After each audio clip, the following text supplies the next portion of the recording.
I forgot to mention, that's an 8-degree black belt, not 9. Oh, is it 8? Yeah. Okay.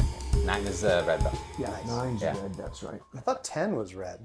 10 is red as well, but that's only for the founders. Yeah, Yeah. only for Haley and Carlos. And like if there's like, I don't know, I think like 2 other guys. Good catch. I definitely am not even thinking that far. You're good. You're probably going to get there. I think it's one of those things that you try not to think about it because then it just becomes a... Especially when you get to black belt, it's going to happen. Yep. It's not like, Yep. I'm not. You doing just have to anything. do something really dumb. Yeah, or die. Yeah. Do you think dumb or die? As we used to say in the Marine Corps, you got to step on the wrong guy's dick.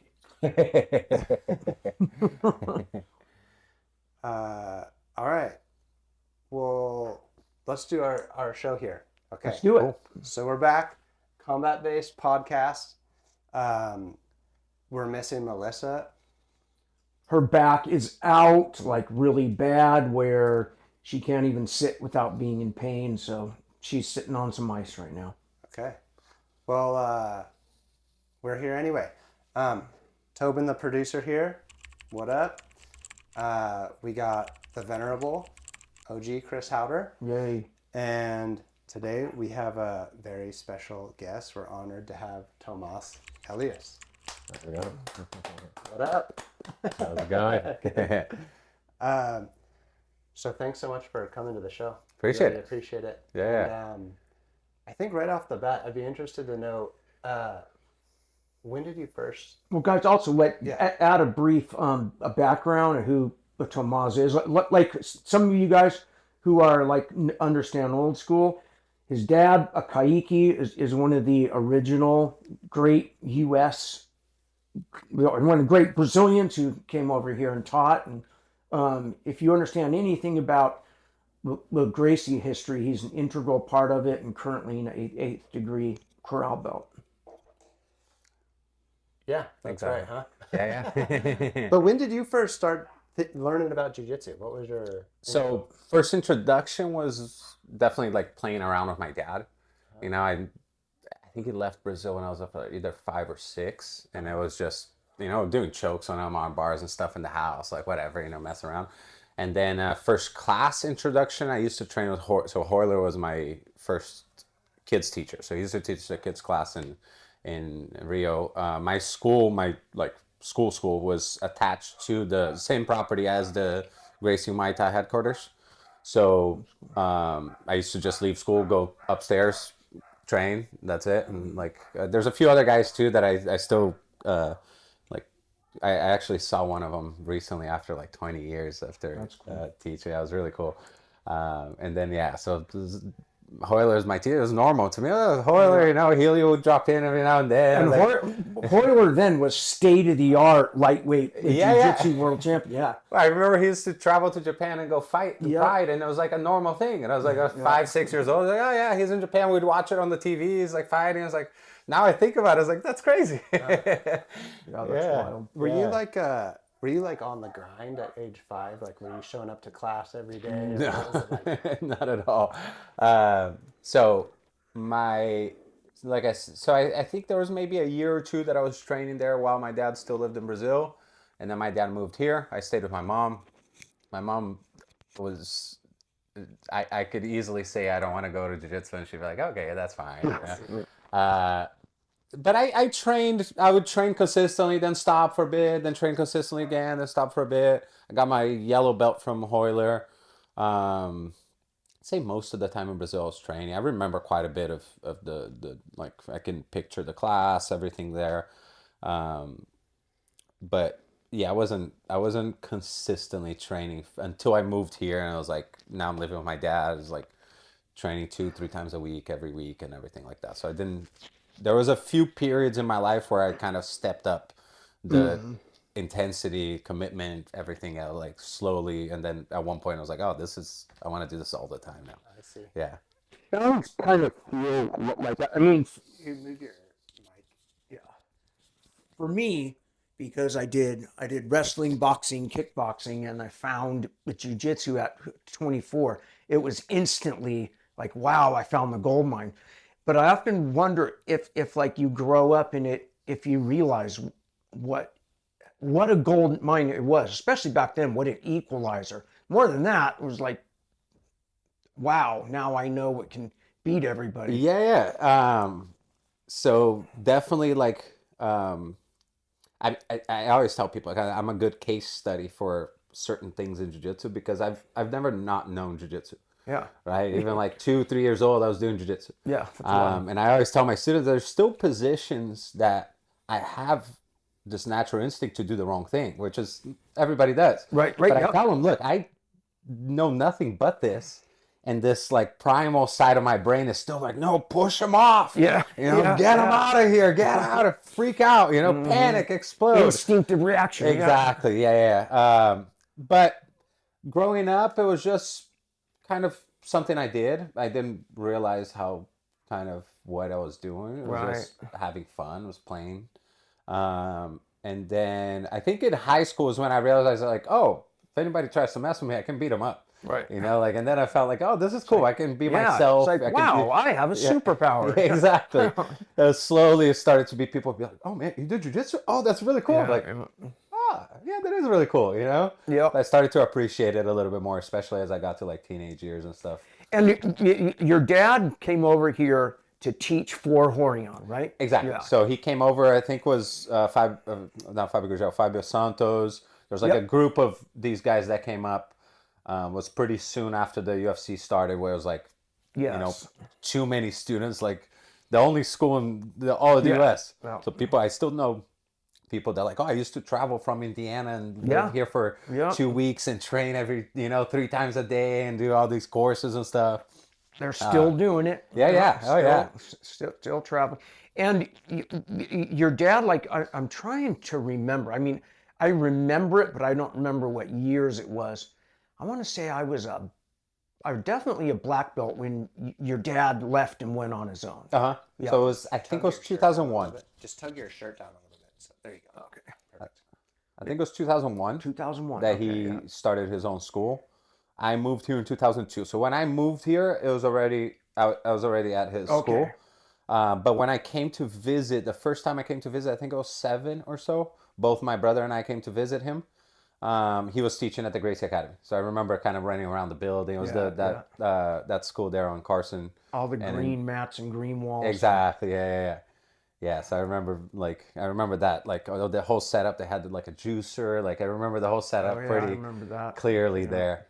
Yeah, it was cool. See, when the Torrance Academy opened, I was there for about 4 months, and then I ended up with the Machados, and I remember hearing about a Caique, and for a while I didn't know what they were talking about. Like, oh, a Caique's so good. He showed me this and this, and I'm like I remember thinking it was like a technique. Yeah, that's funny. Yeah. And then I met him somewhere, and I realized, oh, he just said his name's Caique. Yeah. Like, oh, I get it now. Yeah.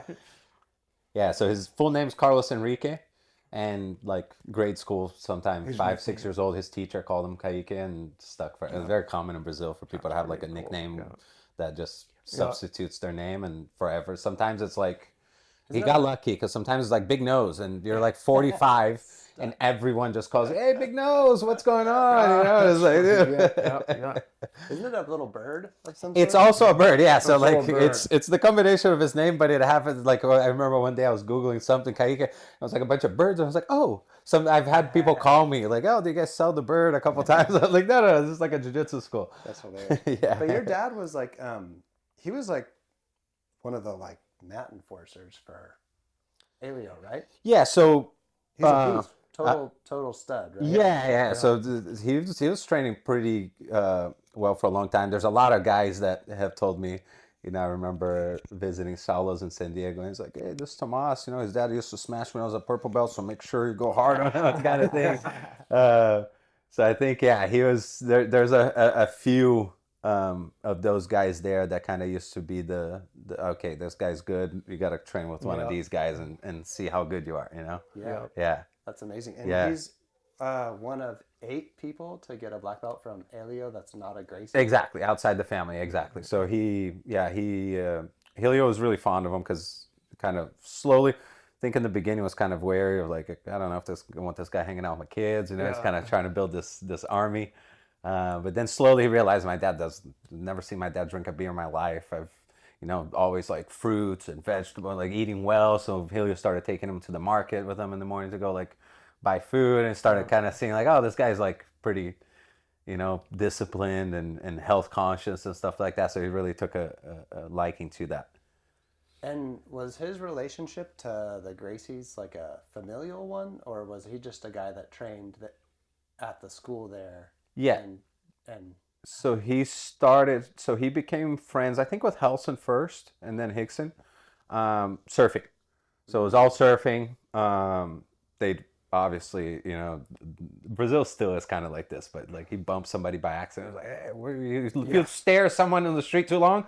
Hey, what are you looking at? There's still a lot. Every time I go to Brazil, I see someone getting a fight on the street. Like it's an honor culture. It's for sure. Yeah.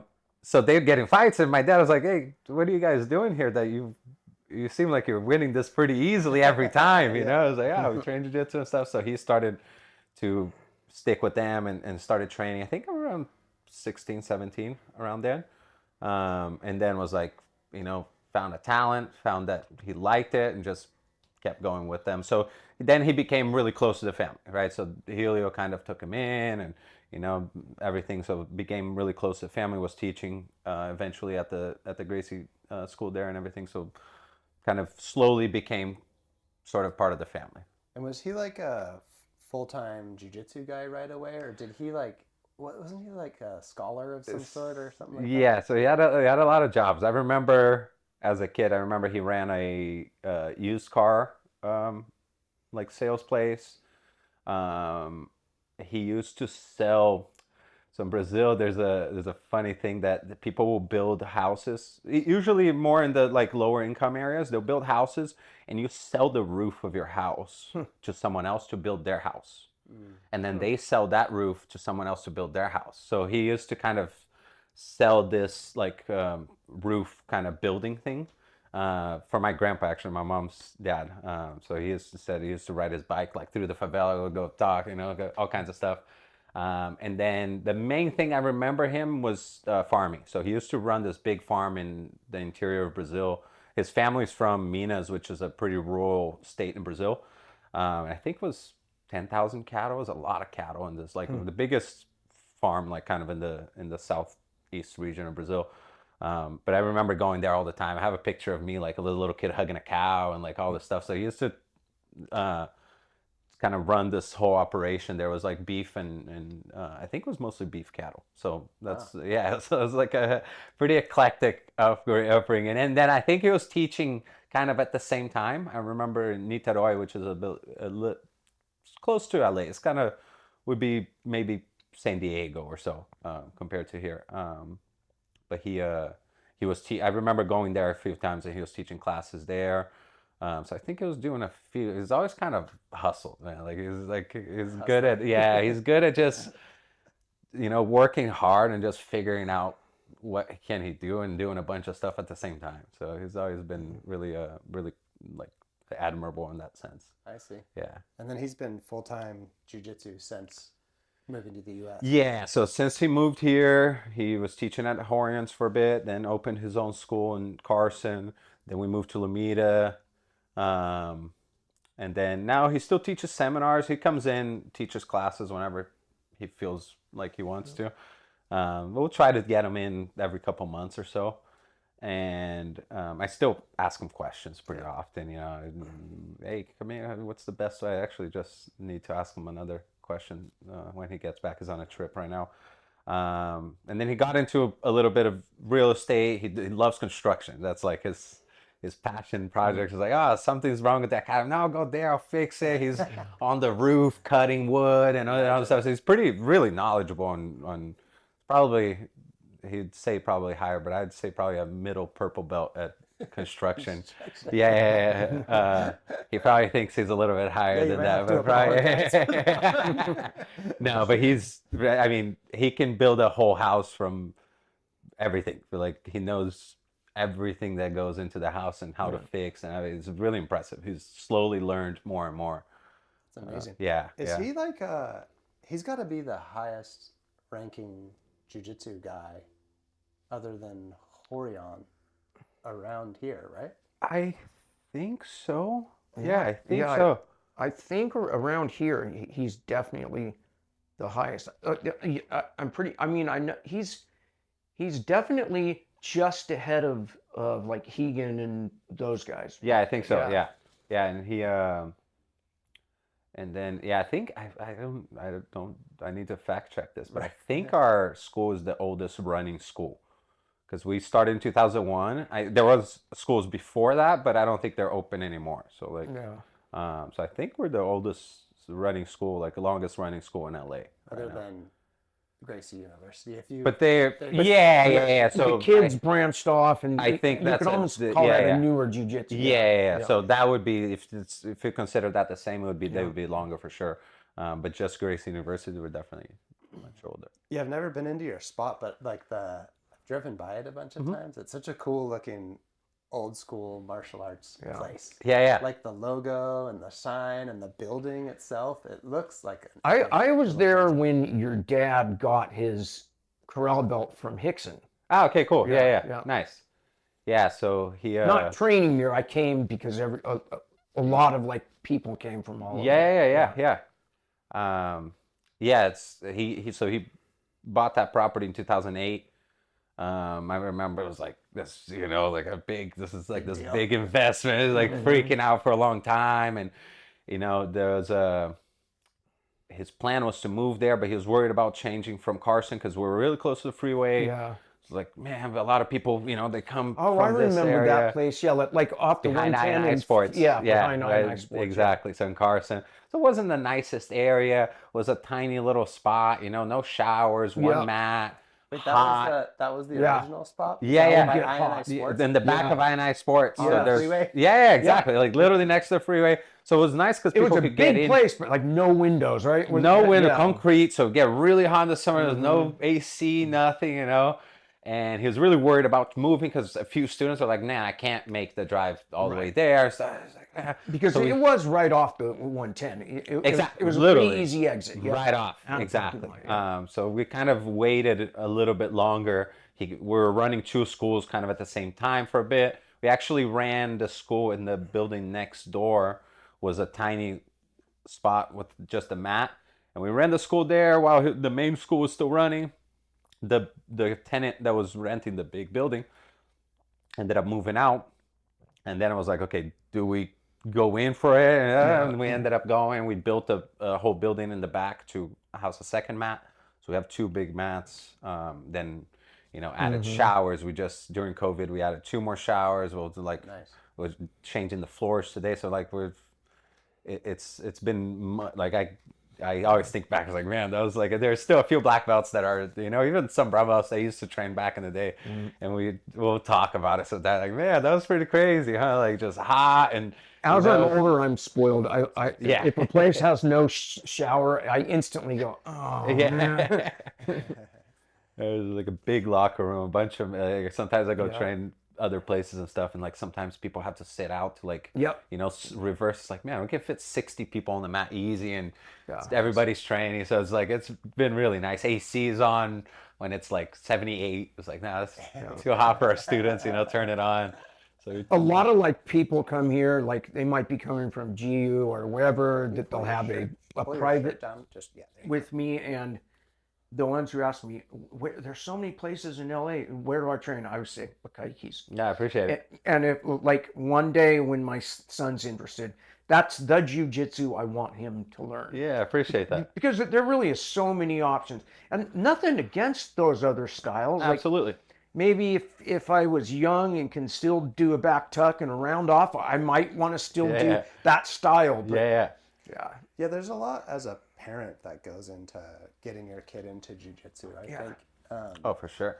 It's a choice. Yeah, and as you're a parent, you're kind of trying to figure out what to do. So I think it makes sense that people bounce around a bunch. I mean, I'm kind of in the middle of bouncing around. No, it's tough, man. It's like, Yeah. you know, you always want like the best possible Yes. thing for every time, for every kid. And, you know, some people are more, they care more about like, hey, they need to learn how to deal with the bully situation. They need to do this kind of situation. Some people are like, I want my kid to be a world champion at Yep, 6 yep, years yep. old. And, you know, you see these Yep, kids doing yep, crazy acrobatic stuff. And it's like, I see videos sometimes like, dude, that's crazy. I can barely do this move. There are some amazing kids now. Oh, so yeah. It's mind blowing. Yeah. So it kind of depends on kind of what you're looking for. And like you mentioned before, you know, distance. Like people don't realize how much that matters. Logistics are huge. It's a huge part of it for kids and for adults. I think a lot of school owners would like to credit themselves for pulling a lot of students. Like, no, you were just close by. You know, Yeah. it's like I'm totally okay with that. I've totally seen that's a real estate deal. Yeah. You made a good real estate deal. Yeah, exactly, exactly. But for you as a kid, you're kind of saying like it wasn't super like you were training on the grind all the time. And I guess that's kind of the feeling as a parent is oftentimes you sign your kids up for this stuff and you almost expect your own kids to like go to every single class. Like you paid for it, they got to go to every single class. And I found with my own kids, like I feel like I put them on this grind. It's like, my son Eddie, he was doing 2 judo classes a week and a jiu-jitsu class. Yeah. And it was just so grindy for him. Yeah, And so- he just really like he did judo for long enough to get his yellow belt, and then he was like, I can't hang with this anymore. I need some time off. And yeah, I don't know. It seems hard, but for you, it kind of sounds like it wasn't that type of grind. It was just kind of there. Yeah, so in Rio, when I was training at Hoilers, I like the clearest memories I have is us. He put a bunch of socks in a ball. We'd play soccer. There's these big windows. Sometimes the ball would come out. We'd have to ask people to like throw it back and stuff. Playing just jokes that he would say, and like just I remember the games. I remember the fun. So I did like somebody asked me recently, like, what do you think about like what should you teach kids? I was like, just have them have fun, because we've had a few students who trained as kids for like I don't know 5 to 6, 7, 8 years, and then they come back as adults and they have like amazing coordination. They move so well. They learn so quickly. One of our purple belts right now. Actually, I think he came to train here recently. Jack. Yeah. I was Man, about to say when he was Well, blue belt, Jack, I was like struggling. dude, I've had black belts go, dude, is that really like for real? It's like he trained for like 10 years as a kid. but Jack's mom was my older sister's best friend. Yeah. And their other friend went out with your dad. Oh, really? Yeah. So I explicitly remember being in a round with Jack when he was a blue belt and being like, I can't tap this kid out. I can't tap him out. I can't get a good position on him, and I can't finish him. Yeah. And I'd get him in good positions, and I couldn't finish him. And I was just like, calm, you know. He and knows chilling. what he's He's yeah. like chilling the whole time. It's insane. He's one of the most Jack's talented good, yeah. guys. Yeah, and like a super nice kid, you know. Super cool. But like an example of someone, I think he's been training as an adult for 6 years, maybe. But like you train with him, I was like, dude, what's going on here? You know, but had a great base as 10 years. Yeah. But a lot of like I remember him as a kid, he wasn't like, you know, extraordinary talent. He just kept coming and he enjoyed class and he just, you know, kept doing this. And there's a few other kids that have done the same thing. And it's like, just keep them in there to just have fun. You know, they don't want to go today. They don't need to go today. You know, we'll go to the beach instead. That's fine. You know, from 5 to 12, I trained at Hoilers on and off, but fairly consistently. And then when I moved here at 12, I was doing my brother's kids class in Carson until like probably 13. I started doing the adults class as well. And then there was definitely the teenage period, like, no, I hate jiu-jitsu. I don't like this. And my dad's like, okay, cool. Like, you just have to do an activity. Like, you can't sit at home. You have to go play soccer, basketball, whatever, you know? And I'd be like, oh, I just want to play video games. And like, no, you can't do that. And I was like, okay, so I'll do jiu-jitsu because it was easy for me. I already knew it. It was like, and now I realize I didn't ever not like jiu-jitsu. I just wanted to stay home and play video games. So I was like, okay, you can't do that. So my dad's thing was always that, like, you don't have to do jiu-jitsu, but you have to do an activity.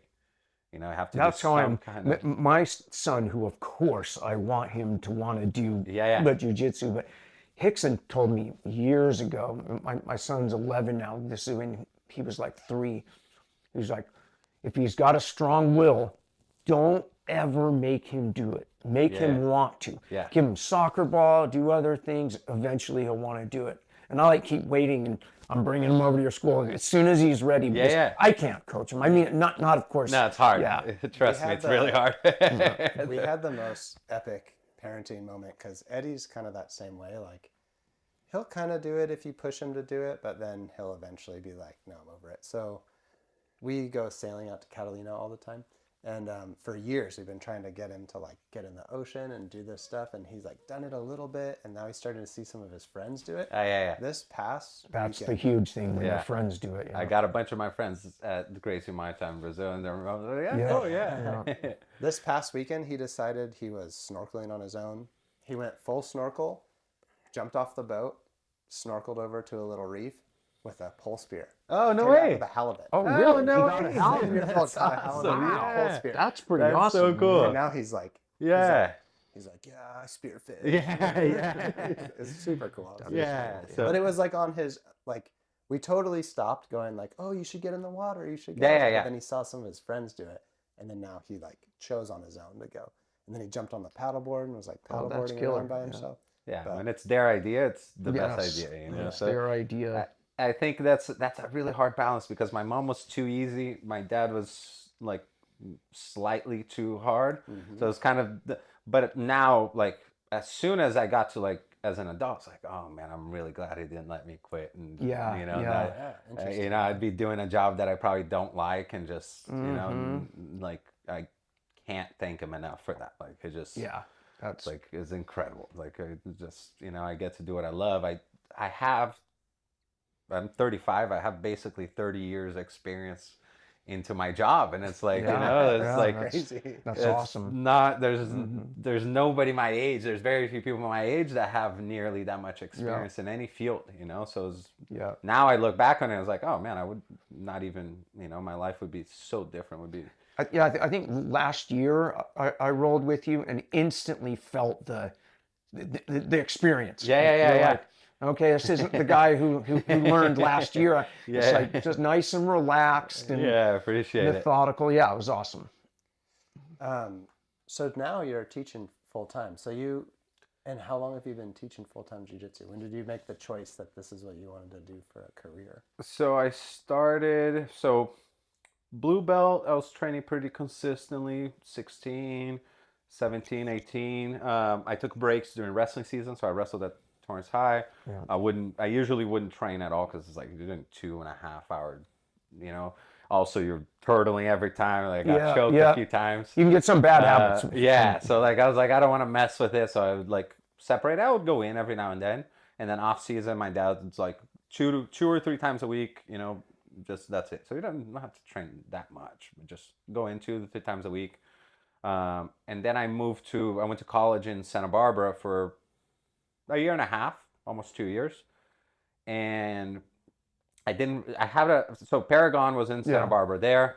I know Frangia, my dad knows Frangia for a long time. So we kind of set it up so I would teach some kids classes in exchange for training. And then I didn't have a car. It was like an hour and a half bus walk, take a second bus, go there. And then sometimes I wouldn't be able to train. So I'm going there 2 times a week just to teach kids classes, come back. And I was like, you know what, there's not enough time. We had 2 mats at our house, and me and a couple friends that were like blue belts. I was a purple belt at the time. We'd train sometimes, you know. But during that time in college was when I didn't have jiu-jitsu, and I realized like, oh man, like I really love it. Like this is the first time where I as soon as I got back, I was doing every single class at that camp. I was training like 15, 20 times a week, like every class, and I was like, that's all I want to do. I transferred to Cal State Dominguez to finish college here. And I was like, I just want to train jiu-jitsu. That's it. So then I started teaching private lessons when I was probably a purple belt, you know, 17, 18 years old. That's what I did. Yeah. So I was older, but So you kind of start, you know, start teaching You're like, a little bit. I do know what I'm doing. Yeah. Brown belt, started teaching some group classes, you know, slowly there. And at brown belt, I was like pretty consistently like, oh, I'm training all the time now. And then that's carried over now to like, my days off are Fridays and Sundays. I'm usually at some kind of open mat Fridays and Sundays. Like Nice. I go travel. I'm like, where's the nearest jiu-jitsu school? I need to get a couple trainings in. You know, Yeah, that's cool. That's Yeah, awesome. I absolutely love it now. That's amazing. Yeah. I've finally crossed over in that age, being that I'm 60 now, where I no longer have that craving where like I have to get a good roll in. I mean, I still enjoy it, but Yeah. it's weird how age kind of changes you. Oh yeah. Yeah. My brother today was just saying, I was like, oh man, good thing I got in today because I was gonna. I've only trained 3 times this week, and one of our other friends was like, "That's good," you know. He's like, "That's good for like the average person, but like I gotta train more," you know. Yeah. But just to answer that completely, when I started, I think brown belt, I started teaching. Like I had I had a couple classes a week that I was teaching, and then slowly one of our main teachers used to live. He still lives in like near Walnut. He opened his own school there, so it was like some more classes open for me slowly. And then I think full time, I think around 2017, 2018. So I was like 27, 28. So I slowly started, that's when I started taking care of the school. I was like, okay, now I get to kind of set everything up. And my dad slowly gave me more and more power to do things. You know, he didn't want to just give me the whole program right away. Kind of slowly taken over and showed that I can deal with the responsibility. And then, yeah, now it's, 100% my decisions and everything. Yeah. Yeah. Now I always ask because like I think I kind of know in me what it is, but what do you think it is about jiu-jitsu, more so than wrestling or boxing or other arts, which I love too, that makes it so addicting? I think So like I gotta do this. I think relative to boxing, I think the biggest difference is the sparring 100%. You know, that's like in boxing, you're always gonna have a little bit of that. Yeah, but I could have hit him harder, and he'd been really, so you always got. With jiu-jitsu, is like you tapped. You don't. Oh, but my finger got stuck. Yeah. Too bad. You Yeah. tapped. That's it. You know. And when you go 100% in boxing, the more evenly matched, the more lumps you take. And if you go 100% jits, even if you dominate or dominate, you're not walking away lumped up. Exactly. Right. So I always tell people like when they're starting I think one of the biggest, if not the biggest difference of jiu-jitsu is that you can spar 100% all the time. Yeah. Probably shouldn't, but you can. You right? can. Multiple Yeah. times a day, especially if you're young and you're like, I think sparring 100% technically versus not necessarily 100% physically all the time. Technically for sure. Yeah. So I think it's just like this primal thing of like I get to grab you and squeeze you. It's deep and in our fight. genetics. Yep. Exactly. So I think it's just this lizard brain inside of us that's like, oh, I like this. Definitely not for everyone. I've seen people try class and go, I hate everything about this. And I don't like people touching They don't like me. contact. Something about Yeah. it they don't like. And then I've seen people that take they come in and they're like, hey, what can I do at home by myself? And what, can I watch it? And they're like, yeah, That's maybe. how I was. I was instantly hooked. Like, oh my God, this is the martial art I've been looking for my whole life, not knowing that I was looking for. Exactly. Right. And then I think it's kind of, the more you train, I think it gets easier in a way. Yeah. That's like, it's like if you're really good at surfing. Surfing is really fun. When you're starting, it's like, I don't get the hype here. But when you start to catch a wave, it can be kind of punishing when you're first. Exactly. Right. Some people really love that. Oh, I got beat up. I got to come back. And it's like, oh, cool. Wouldn't you say like compared to surfing, I feel like with jiu-jitsu, the proficiency is pretty quick. Like you learn a couple things, I feel like, and you kind of level up kind of quickly. And then I feel like as you get more experience, it's like you're splitting hairs for like who's better than who. But like something like surfing, I feel like it just takes forever to get proficient, and then like you probably are never gonna get good, For sure. And I think there's a few reasons. Like if you had a professional surfer teach you 3 times a week, sit there, tell you, hey, no, put your foot here, turn here. I think it would be a huge difference in how much you progress, right? Yeah. Otherwise, you're just kind of winging it, which is how a lot of people teach or learn jiu-jitsu, which takes a long time, and you might have some holes that you never realize, like, I could have just some bad habits. Yeah, exactly. So, if you give me all the parts to an engine, I could probably build it. It's going to take a really long time instead of having a teacher go, hey, put this here. And I think having the school kind of setup, I think helps a lot. That it's like, I you can learn a lot faster when you're being taught. You know what I mean? I think that's a big difference in that scenario. And I think surfing is a little bit, you gotta kind of, there's the weather, and it was raining, so you can always train. Yeah. You know, you can always you can want to be consistent, Oh, there's 2 weeks with no waves. I don't get to get better at surfing at all.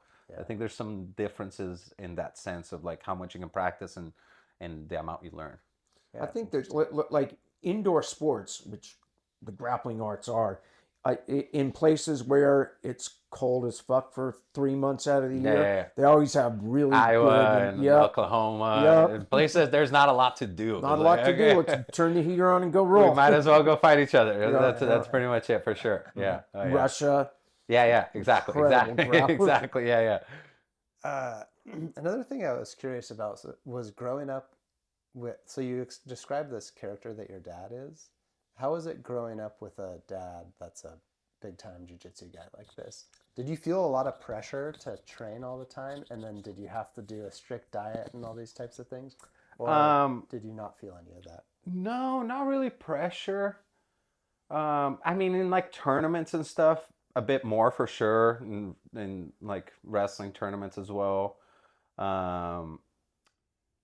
Diet-wise, it's funny because he used to do like these like, you know, green smoothie and stuff. And I like, as a kid, I went off to college. I'm like, oh, I'm making a green smoothie every day. And my roommates were like, man, this is really good. And like, you know, I think about that a lot where it's like, you know, you shouldn't force your kids to do stuff. But like some of the things he did is like, as an adult, it became part of me. It's like, I eat really healthy. I do, you know, I kind of have this, you know, a lot of vegetables, a lot of fruit kind of thing. And it definitely comes from him. You know, he's way more, disciplined than I am with like diet stuff. He's like, you know, he's got a test and like his sugar was a bit high. He's like, oh, I just don't eat sugar anymore. I'm like, oh, have a bite of this. Like, no, I don't eat sugar anymore.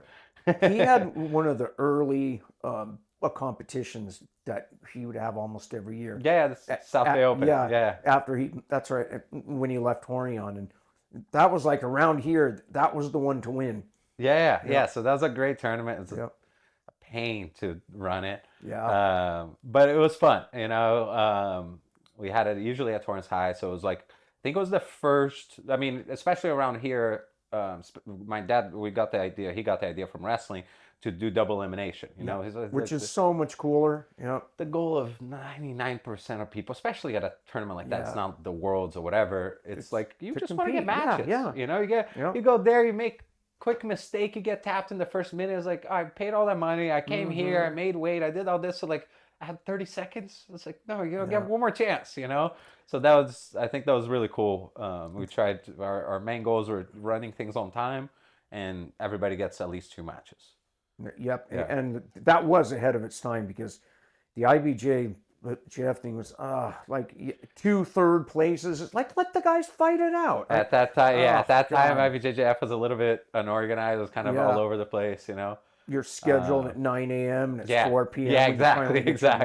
I'm still like, when there's tournaments now, a few times they're supposed to fight at 4. I show up at like, you know, 3:55 because I'm like, and I'm like, oh, they're starting at 4. I gotta run there. You're like, they're actually on time, you know. So now I'm used to it.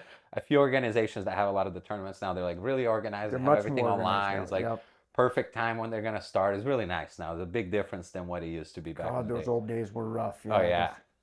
You never knew when you were going to be there for a day, the whole day, and just... Exactly. Eventually they'll call you. Exactly.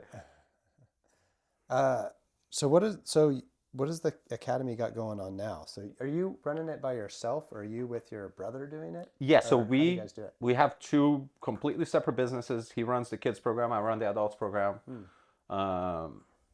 So my dad basically set it up like that, which works really well. You know, if you've ever worked with family, it's hard. Was hard for a really long time. And then once my dad basically retired and I was able to take over the adults program, now we all have our own departments. My dad takes care of the uniforms in the building, like if we need something fixed, whatever. My brother's kids program, I do the adults program. Of course, we exchange ideas all the time. We know, but completely separate things. We don't need to check with each other to, you know, if we have a disagreement, we know who's the final say in each thing, and that's it. You know, we agree upon like we're changing the floors today. It's like we were talking yesterday, what color, so kind of that kind of thing, you know, like you know better, so you can. So it's been really nice. My brother created the kids program from zero. So he started once he was like a purple belt or something, started the kids program. He's 5 years older than me. So he started the kids program and grew. Now it's a really big kids program now. I took over the existing adults program. So definitely a lot of differences there. Whereas like he had to start something from zero. I basically had to like not mess it up. Of course, my goal was to grow it, and it's grown a lot, and it's a lot different now than it used to be. I try to modernize a lot of the things. But yeah, so we run it separately. Again, he's in class, he'll teach, we can exchange things all the time. So it's really nice. We have teachers that teach for both of us, but we have everything fully separate. I see. Do you guys aspire to expand that school at all, or do you feel like where you're at works great and it's running smoothly and you like it how it is? There's a lot of things that I'd like to. So, for example, end of summer, I want to start a women's self-defense program, and I want to start a women's jiu-jitsu program as well. So jiu-jitsu class. So we have some women in the program, but just a class for them to train with each other. And a women's self-defense only for people who don't really want to train, but there's quite a few women that want to learn jiu-jitsu, but not do jiu-jitsu, right? Not the sport version of it, just like get out of a choke, that kind of stuff. So that's sort of thing. I've had this pet project of creating kind of a travel camp for a while that I actually had a full website, everything done on the plane to Brazil on March 2020.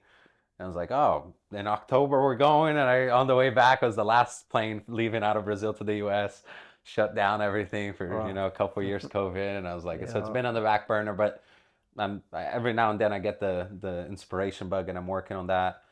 So we're constantly trying to expand and better the program at the academy.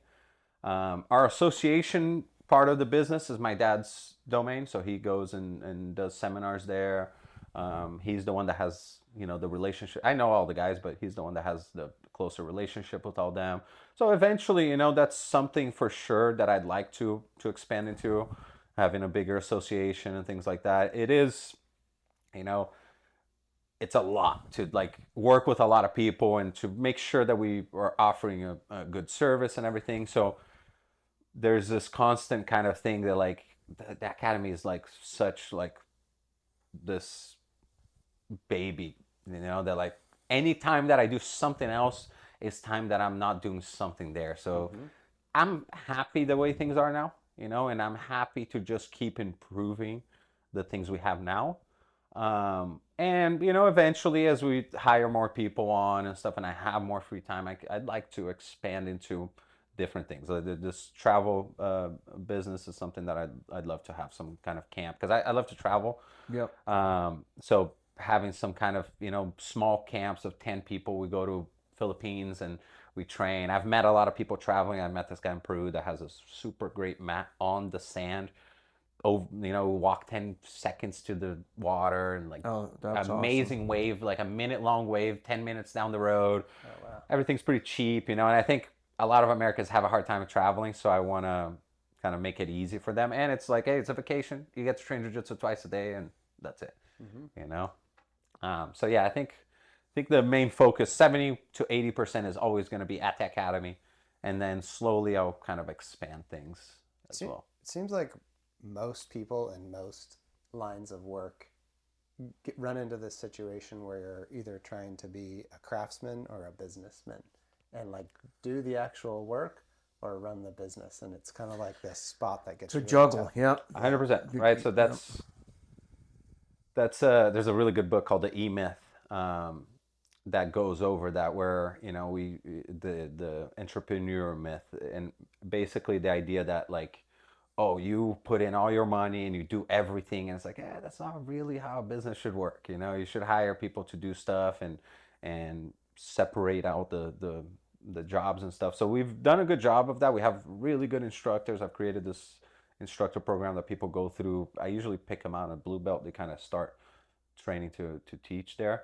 But definitely, right? As for jiu-jitsu schools, it's the athlete, the teacher, and the business owner, right? The three personalities. Like right now, like sometimes I'm like way more of a teacher than an athlete. I'm like, I haven't been training for a few months, but like, you know, I'm reworking the curriculum. I'm doing that kind of stuff. And then the business, but calling, emails, you know, trial lessons, all that kind of stuff. So kind of juggling all three. I mean, it's great if you're good at all three, but it's okay if you're not, and you can, you know, outsource part of things. So if like your goal currently is to become world champion, you're not going to be able to teach and run a school at the exact same time. That's exactly it, right? You got to devote. The two guys that I always like am like super inspired by is the Ribeiro brothers, Salo and Shanji. You know, I'm like, how are you guys teaching and doing all this? You know, because I go to San Diego pretty often to visit them, and they're like uncles to me. You know, I've known them since pretty young. Amazing jiu-jitsu. Always took the time to like show me a lot of stuff. And it's like, man, you guys are teaching here so many classes and then going off and just winning worlds all the time. You know, how? Because now I teach all the time. I'm like, dude, I can't train that hard. You know, it's hard. I'd like to compete soon. But it's hard to train that hard. It's like, I got a little bit of a nagging injury. I got to teach though. So it's tough to juggle those things. At that high level, especially in like the early brackets of masters, it like a third of it is who's in better shape. A third's technical, a third mind, and a third is just who is in better shape. Exactly. So so I think I've definitely in the past few years have focused a lot more on the teaching and the business aspect. Although, you know, having said that, I train usually probably 30, 40 rounds a week. Because like for me, that's going on a jog. You know, so it's like I just kind of keep up the skill. The average human, you're fit, but for high competition, you're not. I'll tell people sometimes like, I want to compete. I just got to get in shape. They're like, man, you look in shape. It's like that's not really how that works.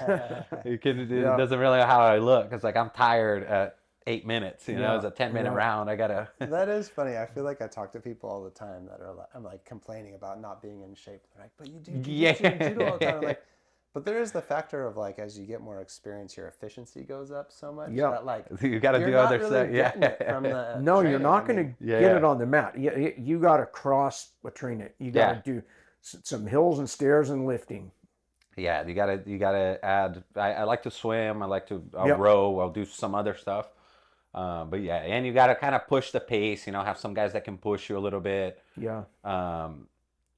And try to kind of get the heart rate up. But it's hard. The better you get, the more efficient you are, the more calm. It's like, I'm stuck in a position.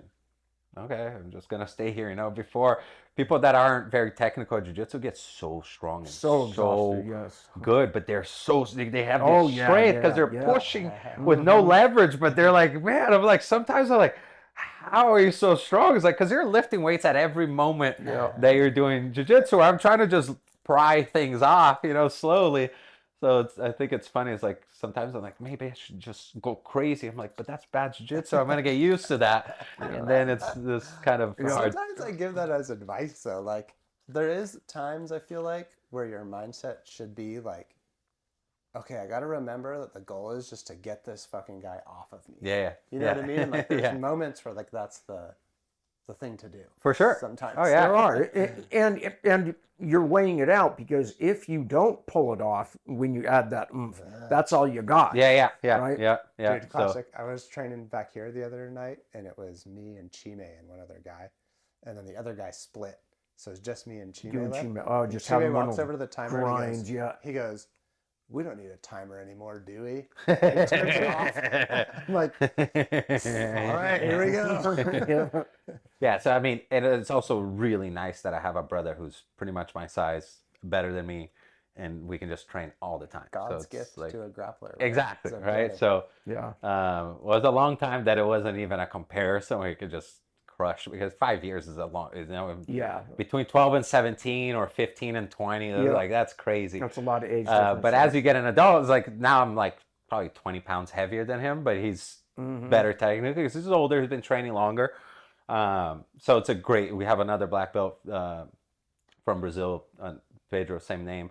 That's also really tough training. And we have a lot of black belts. The school's been around for so long. Yeah, you guys have a lot of black belts So there. on Thursday, there was like a small class. It was funny. It was 5 black belts, 3 brown belts, and 1 blue belt. And it was like a small class. And I was like, man, there's a lot of training here, you know? So I get to train with some pretty tough guys all the time. I try to go to some open mats pretty regularly, train with different people, you know, kind of see different things that people are doing, teach my students how to defend it, how to use it, and that kind of stuff.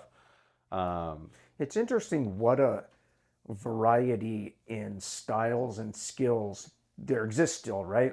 Like sometimes I'll be at a school and they might be like really good at open guard or like one, but it's just interesting how. Oh, absolutely. Huge differences, right? Huge differences. I'll go train sometimes and it's like, man, it's completely different, right? So I think it's awesome. Like it's, or real athletic MMA styles. Yeah. And it's really cool for me to kind of try to solve the puzzle. Like, oh man, they're doing this and this. I've never seen this position before. I tell my students all the time, you know, you want to try to understand jiu-jitsu versus to learn jiu-jitsu, because I'm in positions I've never been in before all the time.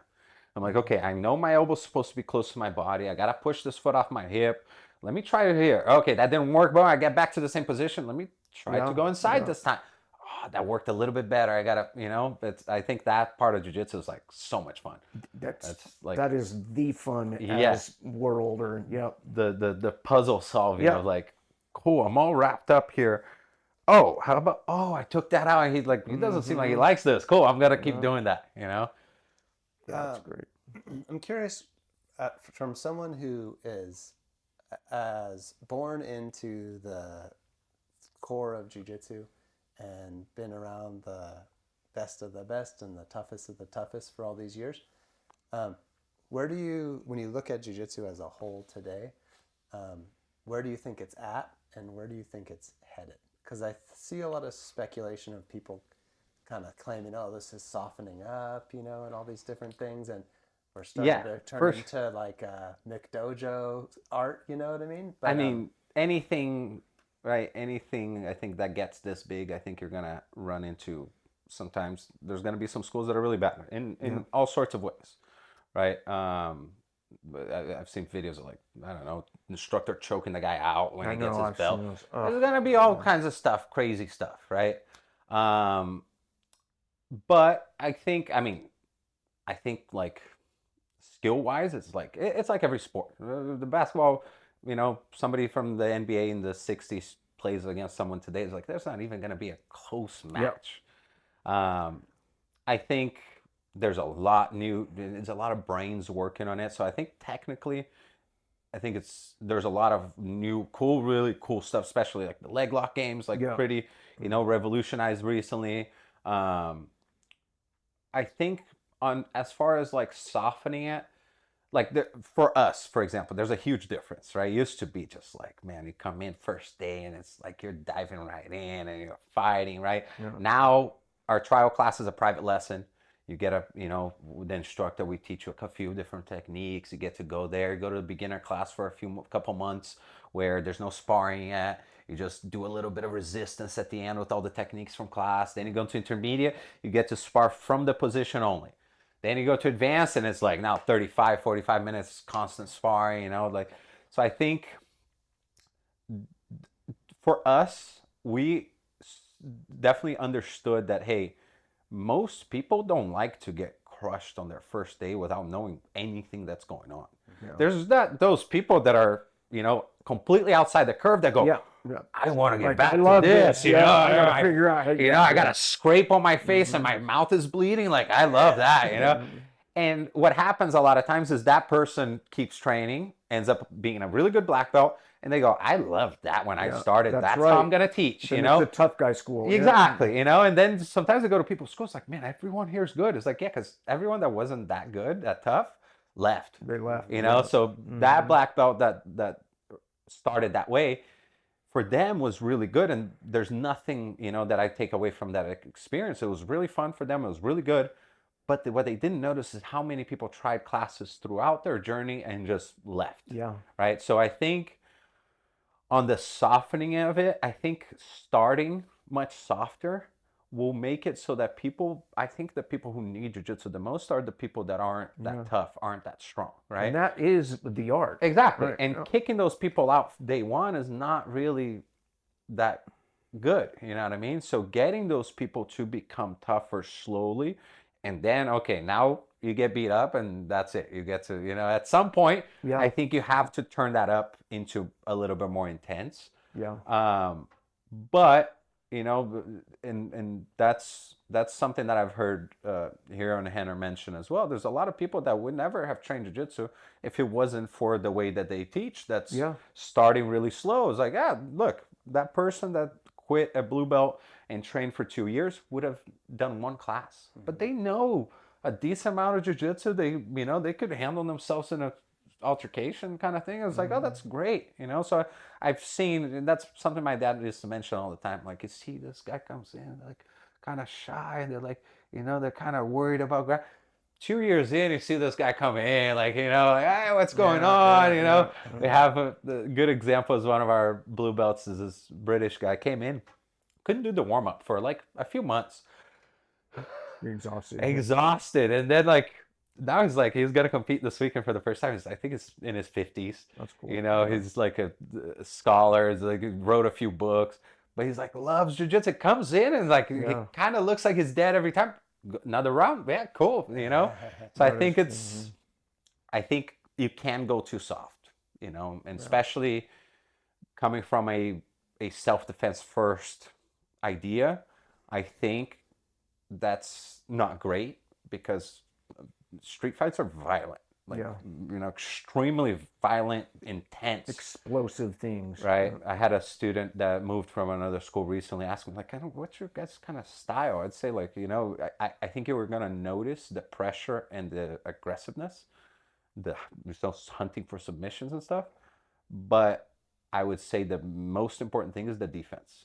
And, you know, and you can't develop good defense unless you have people trying to exactly. Right. If somebody's trying to attack you like this, you don't have to have good defense. You can just kind of, hey, stop that and go. So I think from a jiu-jitsu perspective and from a self-defense perspective, you should get to that point where, like, you know, people are coming at you and, okay, I get to survive out of this, like, animal just, you know, coming at me all the time. So I think that's, for a lot of things, I think we try to strike a balance in the middle.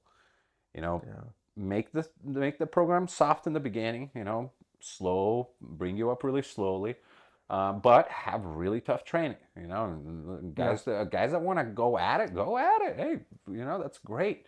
Same thing with the self-defense and sport variation, you know. For our goal, we don't want to do just one or just the other. So every class has some kind of self-defense. You guys have a very balanced school where if you're just going in there as a hobbyist who wants to learn some self-defense, you'll get that there. If you want to fight and be tough, you'll get that there too. Exactly. Thanks. Exactly. So my dad used to say all the time, our goal is to help you reach your goal in jiu-jitsu. You want to lose weight? Cool. You want to just spend an hour doing something another day? You know, sometimes people are like, no, but you should compete. Whatever you want to do, I'm there to help you. You want to compete all the time? You know, you want to learn how to defend yourself. You want to lose weight. You want to waste an hour of your day doing some physical acts. Cool. We can do that. You know, like I was thinking, like 20 years ago, whether I was at the Hegan Machado Academy or Bob, it was definitely tough guys. Like the self-defense guys weren't there. You know? They were over it with Torrance Gracie. And for sure. Yeah, but like as I age, like now I appreciate that wisdom much more, the chasing the art. And absolutely. Yeah, and I've totally changed how I train. Is the reason why a lot of people go to train jiu-jitsu is for self-defense. Right? So they go in first day and it's like, all right, there's a spider guard switch into a reverse de la Riva, and they're going like, okay, but I can punch you in the face. It's like, oh, we don't really do that. It's like, wait. Like, you know, there's kind of a little bit of a confusion. So I always explain that in the beginning, you know, hey, look, jiu-jitsu has a sport variation, has self-defense, and we can go from there, you know, and we can kind of, every class will have some element of self-defense. I think that's... When I first super important. Began going around all over the world and teach, very few schools, if I started with, all right, guys, let's go over the self-defense curriculum, they were like, the sport had been like, can you show me that spider? You know, it was always that. And then after a while, yeah. I just stopped with all the self-defense stuff. And then 100%. in the last like 10 years, it's back.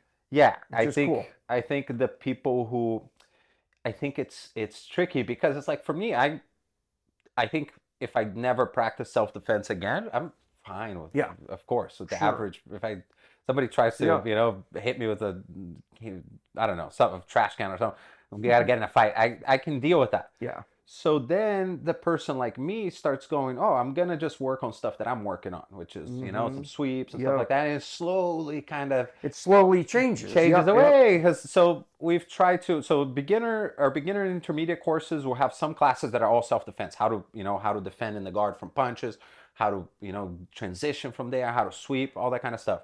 The advanced classes, we always have in the beginning some sort of self-defense. Okay, let's do a clinch drill. Yep. You know, for in the guard, okay, somebody try to choke you from the guard or do a few moves.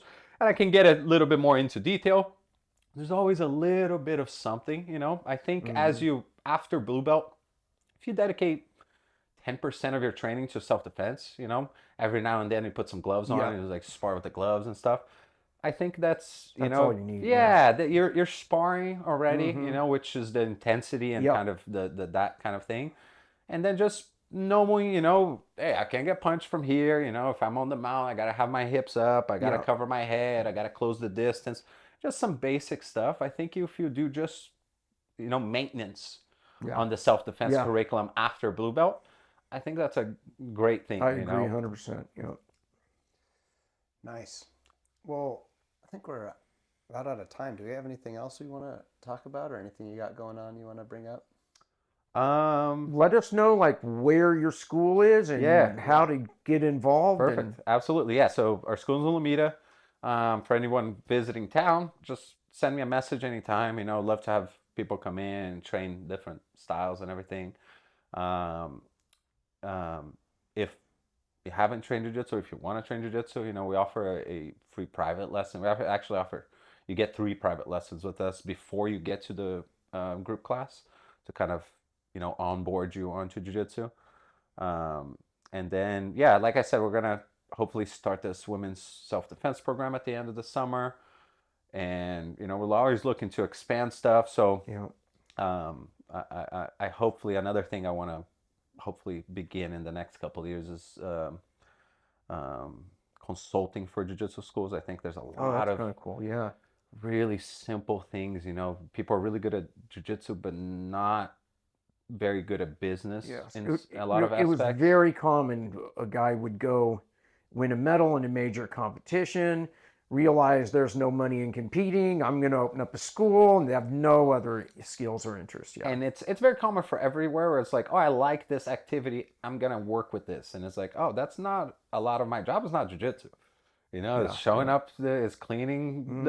Somebody threw up the other day at the floor. I gotta clean this up. You know, it's like, oh, the toilet's backing up. I gotta deal with all that sort of stuff. Somebody who helped me a ton with that has been, and my dad, Helio, had amazing business sense with a lot of things. You know, some of the things Helio did in, I don't know, the 40s or 50s, whatever it was. People started to do again now, and it's like, oh, you know, we should have a curriculum. He was ahead of his time. You know, he had just private lessons and stuff. So my dad learned a lot from him, taught me a lot, but just shadowing him for, you know, always. When I was in the early phase, you did privates first. You had to be approved before you went to the group class. Nowadays, people just jump right in, pick up bad habits. Exactly. So I think my dad was my all the way to, you know, undergraduate in jiu-jitsu school management. And then Fabio Gurgel from Alliance has been my doctorate, master's, and he's helped me a ton with a lot of really, it made our school much better. So that's kind of what I want to do for other people, because I see people, there's so much potential. Like jiu-jitsu is amazing, like you said, people love it. But I see a lot of schools having some really simple mistakes that they can improve on. And my overall goal, you know, is just for people to train. It's like, I don't care if it's at my school. I don't care. Just the more schools that open, the better. You know, the more people that train jiu-jitsu, the better. Yeah. I always tell people this. There's for sure some things I could do to have more students, but I definitely, there's definitely, I like jiu-jitsu more than I like money. And Yeah. if there's a choice between, hey, I can make more money in this, but I'm kind of sacrificing my principles of jiu-jitsu. I know what you're saying. Yeah. We're not gonna do that. There's no chance. Jiu-jitsu stays as the number one priority at all times. I think that is like key. Yeah, That's definitely.